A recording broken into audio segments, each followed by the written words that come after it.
வணக்கம் நேர்களே, நான் உங்கள் ஆஸ்ட்ரோ பூர்ணா. இன்னைக்கு நாம பார்க்கக்கூடிய சிறப்பு பதிவு சனி பகவான் வக்ரத்தன்மை அடையக்கூடிய பலன்களை பற்றி பார்க்க போறோம். சனி பகவான் ஜூலை மாதம் 27ஆம் தேதி தன்னுடைய இயல்பு தன்மையிலிருந்து வக்ரத்தன்மை அடைகிறார். வக்ரத்தன்மை அப்படின்னா தன்னுடைய பாதையிலிருந்து ரிவர்ஸ்ல வர்றார். அதாவது ஒரு பாதம் நகர்ந்திருக்கிறாரு. மீன ராசியில இருக்கக்கூடிய அந்த சனி பகவான் அந்த பூரட்டாதி நட்சத்திரத்தை கடந்துட்டு இருக்கிறாரு அப்படின்னா அதுல இருந்து அப்படியே ரிவர்ஸ்ல அந்த பாதத்துல வரக்கூடிய ஒரு டைமாக இருக்கும். இந்த இடத்துல இந்த சனி பகவானினுடைய வக்ரத்தன்மை அப்படின்றது பாத்தீங்கன்னா ரொம்பவும் கவனிக்க வேண்டிய ஒரு விஷயம். ஏன்னா ரொம்ப சர்வசாதாரணமாக நம்ம எப்போதுமே பாத்தீங்கன்னா ஜென்ம சனி, ஏழரை சனி, கண்ட சனி, அஷ்டம சனி, இப்படி ஒவ்வொரு விதத்திலையும் சனி பகவான் சில பிரச்சனைகளை எல்லா ராசி என்பர்களுக்கும் கொடுப்பார். ஏன் பிரச்சனைகளை மட்டும் கொடுக்கிறார் சனி பகவான்? அவருக்கு என்ன உங்க மேல ஏதாவது பகையா இல்ல தேவையில்லாத ஒரு காழ்ப்புணர்ச்சி இருக்குதா? எதுவுமே கிடையாது. நீங்க செய்யக்கூடிய ஒவ்வொரு வினைகளுக்கும் எதிர்வினையை கொடுக்கக்கூடிய ஒரு தன்மை வாய்ந்த கிரகம் இந்த சனி பகவான். அதாவது நிழல் கிரகங்கள் ஒரு விதமாக செயல்படும் போது இந்த சனி அப்படின்ற ஒரு பாவ கிரகம் நீதிகாரகனாக செயல்படுகிறார். அதனாலதான் அந்த சனி பகவானுக்கு ஈஸ்வரன் பட்டம், அந்த சிவனுக்கு கொடுக்கக்கூடிய அந்த சிவனுடைய பேரான இன்னொரு பேரான அந்த ஈஸ்வரன் அப்படின்ற ஒரு பட்டம் இந்த சனீஸ்வரனுக்கு நம்ம கொடுத்துருக்குறோம். இந்த சனீஸ்வரன் அப்படின்றது பாத்தீங்கன்னா நீங்க ஏதாவது தப்பு செய்றீங்க அப்படின்னா கண்டிப்பா உங்களுடைய வாரிசுகளை பாதிக்கும், உங்களுடைய ஜெனரேஷனை பாதிக்கும். உங்களுக்கு இப்ப எதுவுமே கிடையாது, நீங்க இப்ப ஏதாவது பிரச்சனைகளை அனுபவிச்சுட்டு இருக்கிறீங்க அப்படின்னா இது உங்க முன்னோர்கள் செய்த பாவம். இப்படிதான் அந்த சனி பகவான், ஏன்னா அவர் ரொம்ப குளிர்ச்சியான கிரகம், மெதுவாக நகர்ந்து செல்லக்கூடிய ஒரு கிரகம். ஒவ்வொரு இடத்துலயும் பாத்தீங்கன்னா பழத்துல ஊசியை குத்தும் போது வழியே தெரியாது, ஆனா அந்த பழம் பாதிக்கப்படக்கூடிய ஒரு அமைப்பு அப்படின்றது எதிர்காலத்துலதான் தெரியும். அந்த மாதிரியாக நம்மளுடைய வாழ்க்கையில நடக்கக்கூடிய ஒவ்வொரு வேதனைகளும் மெதுவாக நம்மளுக்கு ஒரு ஸ்லோ பாய்ஸ்னா தான் இந்த சனி பகவான் கொடுப்பார். அதனாலதான் பாத்தீங்கன்னா சில இடத்துல எல்லாருமே எதனால பிரச்சனை வந்தது, அந்த பிரச்சனைகளை நம்ம எப்படி சமாளிக்கிறது அப்படின்னே தெரியாம இருந்துட்டு இருக்கிறாங்க. அதற்குதான் இந்த விழிப்புணர்வு பதிவு. இந்த பதிவுல நீங்க கடைசி வரைக்கும் ஸ்கிப் பண்ணாம பாருங்க. ஏன்னா ஒவ்வொரு இடத்துலயும் நம்ம ஒவ்வொரு ராசி என்பர்களுக்கும் இந்த வக்ரத்தன்மை அடையும் போது நீங்க என்னென்ன ஒரு சின்ன ஒரு ரெமெடி பண்ணிக்கிட்டீங்க அப்படின்னா போறோம் அப்படின்ற மாதிரியான சில டிப்ஸை கொடுத்துருப்போம். அதை பார்த்துக்கிட்டு நீங்க இந்த ஒரு 4 மாதம், ஏன்னா ஜூலை மாதம் வக்ரத்தன்மை அடையக்கூடிய அந்த சனி பகவான் டிசம்பர் மாதம் வரைக்கும் இருக்கிறார். டிசம்பர் 11ஆம் தேதி வரைக்கும் இருக்கிறார். தமிழ் மாத கணக்குப்படி ஆடி மாதத்துல இருந்து கார்த்திகை மாதம் வரைக்கும் இருக்க போகுது. இந்த மாதத்துல நீங்க என்னென்ன மாதிரியாக ரொம்ப ஒரு முன்னெச்சரிக்கை நடவடிக்கைகள் எடுத்துக்கணும் அப்படின்றத நம்ம இந்த பதிவுல கடைசியில ஒரு டிப்ஸா சொல்லியிருப்போம். கடைசி வரைக்கும் ஸ்கிப் பண்ணாம பாருங்க. இந்த சேனல்ல முதன்முறையா பாக்குறீங்க அப்படின்னா சப்ஸ்கிரைப் பண்ணிக்கோங்க, பெல் பட்டன்ல ஆல் ஆப்ஷன் சூஸ் பண்ணிக்கோங்க. துலாம் ராசி என்பவர்களுக்கு சனி பகவான் 6ஆம் இடமான அந்த ருண ரோக சத்ருஸ்தானத்துல இருக்கிறார். இந்த 6ஆம் இடம்ன்றது பாத்தீங்கன்னா மன வேதனையை அதிகப்படியாக கொடுத்துரும். ஒவ்வொருடைய ஜாதகத்துல 6ஆம் இடத்துல கிரகங்கள் இருக்கு அப்படின்னா அந்த கிரகங்கள் சம்பந்தப்பட்ட சில பிரச்சனைகளை கொடுக்கும். 6ஆம் இடத்துல சூரியன் இருக்கிறாரு அப்படின்னா அப்பாவுக்கும் குழந்தைக்கும் ஆகவே ஆகாது, அந்த மாதிரி ஆகி போயிடும். அதே மாதிரி உயர் பதவிகள் அப்படின்றது கொஞ்சம் கஷ்டமாக இருக்கும். அரசாங்க உத்தியோகம் அப்படின்றது அதிகப்படியாக இருக்கும். இதே இது 6ஆம் இடத்துல சந்திரன் இருக்குது அப்படின்னா அதிகப்படியாக அந்த வேலையில இடமாற்றம் செஞ்சுக்கிட்டே இருப்பாங்க. அடுத்து பாத்தீங்கன்னா கடன் வாங்குறதே ஒரு பொழப்பாவே வச்சுட்டு இருப்பாங்க. இந்த மாதிரியாக எல்லாம் ஒவ்வொரு கிரகங்கள் இருக்கக்கூடிய ஒரு தன்மையை பொறுத்துதான் அந்த 6ஆம் இடம் வேலை செய்யும். இப்போ இந்த துலாம் ராசி அன்பர்களுக்கு 6ஆம் இடத்துல அந்த சனி பகவான், 6ஆம் இடம்ன்றது பாத்தீங்கன்னா வியாதியை குறிக்கும், கடனை குறிக்கும், எதிராளியையும் குறிக்கும், எதிரிகளினுடைய பலத்தையும் குறிக்கும். அப்போ இந்த இடத்துல சனி வக்ரம் அடைகிறாரு அப்படின்ற போது உங்களுடைய எதிரியினுடைய பலம் அப்படியே குறைய போகுது. இது வரைக்கும் இருந்த அந்த எதிரியினுடைய பலம் அதிகமாக இருந்திருக்கும். இதனால பாத்தீங்கன்னா நிறைய பேர் உங்களை பார்த்து ரொம்ப பொறாமப்பட்டிருப்பாங்க. இந்த துலாம் ராசி அன்பர்களை பார்த்து பொறாமப்படாத நபர்களே யாருமே உலகத்திலேயே கிடையாது. ஏன்னா எல்லாத்துலயும் ஒரு தெளிவான ஒரு சிந்தனை, எல்லாத்துலயும் ஒரு பேலன்ஸ்டா ஒரு லைஃபை எடுத்துட்டு போறது. அடுத்து பாத்தீங்கன்னா எப்போதுமே ரொம்ப சிரிச்ச முகத்தோட சந்தோஷத்தோட எந்த விதமான கவலையுமே வெளியில காட்டாத ஒரு நபர்களாக தான் இந்த துலாம் ராசி அன்பர்கள் இருப்பாங்க. இவர்களை பார்த்து பொறாமப்படாம இருக்க முடியுமா? அந்த அளவுக்கு எல்லாருமே பொறாமப்படக்கூடிய ஒரு நபராக தான் இருப்பாங்க. அந்த ஒரு கண் திருஷ்டியின் மூலமாக, இதுக்கு திருஷ்டி தோஷம்னு நம்ம சொல்லுவோம் ஜோதிட ரீதியாக.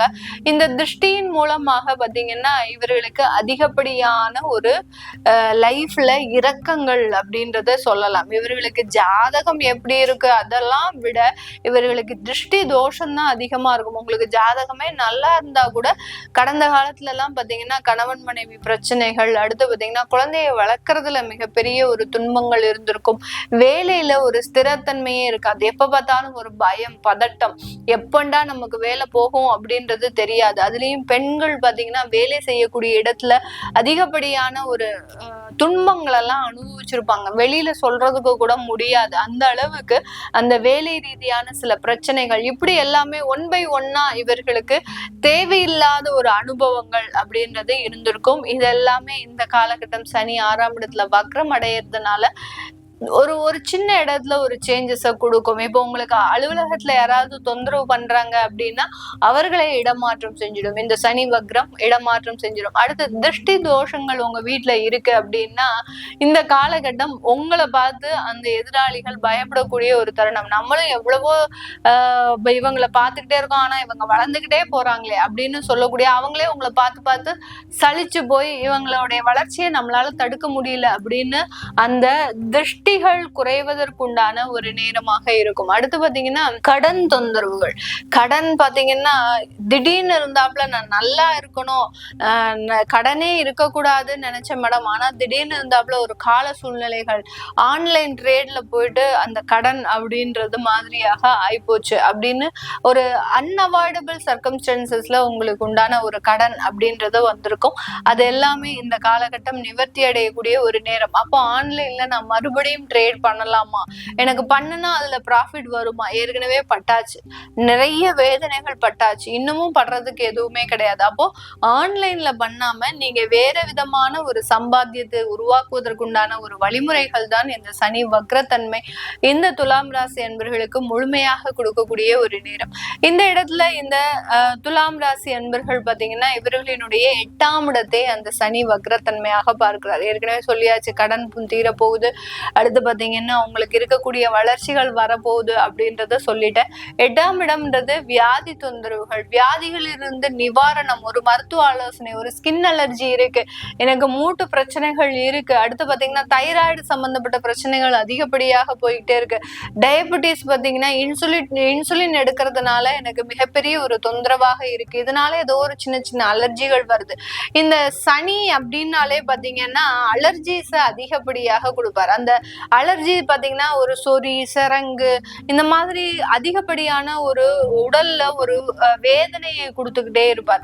அதுல இருந்து எல்லாம் முழுமையான ஒரு நிவாரணம் அப்படின்றது கண்டிப்பாக இருக்கக்கூடிய ஒரு நேரமாக தான் இந்த துலாம் ராசி என்பவர்களுக்கு இருக்க போது.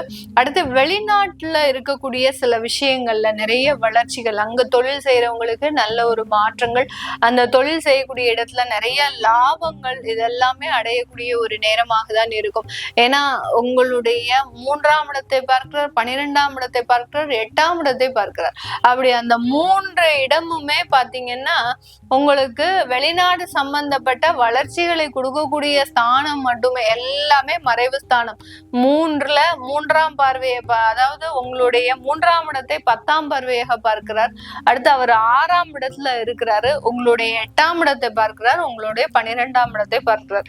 எல்லா மறைவு ஸ்தானங்களையும் அந்த சனி பகவான் வக்ரத்தன்மையோடு இருந்து பார்க்கும்போது நிறைய பிரச்சனைகள் இருந்து இந்த துலாம் ராசி என்பர்கள் முழுமையாக நிவர்த்தி அடையக்கூடிய ஒரு நேரம். நிறைய பேருக்கு பாத்தீங்கன்னா அவங்களுடைய குழந்தைகள் பாத்தீங்கன்னா தவறான பாதைக்கு போயிருப்பாங்க. அதாவது படிப்புல கவனம் செலுத்தாமல் அவர்களினுடைய வாழ்க்கையினுடைய விஷயங்களை தேர்ந்தெடுக்கிறதுக்கு உண்டான விஷயங்களுக்கு போயிருப்பாங்க. இதெல்லாம் ஒரு மனவேதனையை அந்த துலாம் ராசி பெற்றோர்களுக்கு அதிகப்படியாக கொடுத்திருக்கும். இந்த மாதிரியாக சில சிக்கல்கள் பிரச்சனைகளில் இருந்து மீண்டு வரக்கூடிய ஒரு நேரமாக தான் இந்த ராசி என்பர்களுக்கு இருக்க போது. இந்த துலாம் ராசி என்பர்களுக்கு எல்லா மறைவு ஸ்தானத்தையும் உங்களுக்கு அந்த சனி பகவான் பார்க்கறதுனால இந்த இடத்துல நீங்க செய்ய வேண்டிய தெய்வ வழிபாடு அப்படின்னு பாத்தீங்கன்னா, வீட்டுல ஐயப்பனுடைய போட்டோ ஃப்ரேம் வச்சு தாராளமா வழிபாடு பண்ணலாம். இல்ல பக்கத்துலயே உங்களுக்கு கோயில் ஐயப்பன் இருக்கிறாரு அப்படின்னா ஐயப்பனை நிறைய பிரார்த்தனை பண்ணுங்க. அவரை போய் டெய்லி சல்யூட் அடிச்சுட்டு அவர்கிட்ட ஒரு தாய் தந்தை கிட்ட எப்படி பேசணும் அப்படி பேசுவோமோ அந்த மாதிரியான சில விஷயங்களை அவர்கிட்ட பரிமாறிட்டு வாங்க. உங்களுக்கு வேலையில என்ன பிரச்சனைகள் இருக்கு, உங்களுடைய குழந்தைகள் எந்த மாதிரியாக இருக்கணும், உங்களுடைய வாழ்க்கை தரம் எப்படியாக இருக்கணும் அப்படின்ற மாதிரியாக அந்த ஐயப்பனுடைய வழிபாடு அப்படின்றது ஆத்மார்த்தமான வழிபாடு உங்களுடைய எல்லா பிரச்சனைகளில் இருந்தும் தீர்வை கொடுக்கக்கூடிய ஒரு நேரமாக தான் இந்த சனி வக்ரம் இருக்க போது. இது எல்லாமே நான் உங்களுடைய பொது பலன்களாக தான் சொல்லியிருக்கிறேன். உங்களுடைய ஜாதக ரீதியாக சில விஷயங்கள் இருக்கும். அதை பார்க்கணும் தெரிஞ்சுக்க விருப்பப்படுறவங்க கீழே இருக்கிற நம்பருக்கு வாட்ஸ்அப்ல அப்பாயின்மெண்ட் வாங்கிக்கிட்டு நீங்க கன்சல்ட் பண்ணிக்கலாம். உங்களிடமிருந்து விடைபெறுவது உங்கள் ஆஸ்ட்ரோ பூர்ணா. நன்றி, வணக்கம்.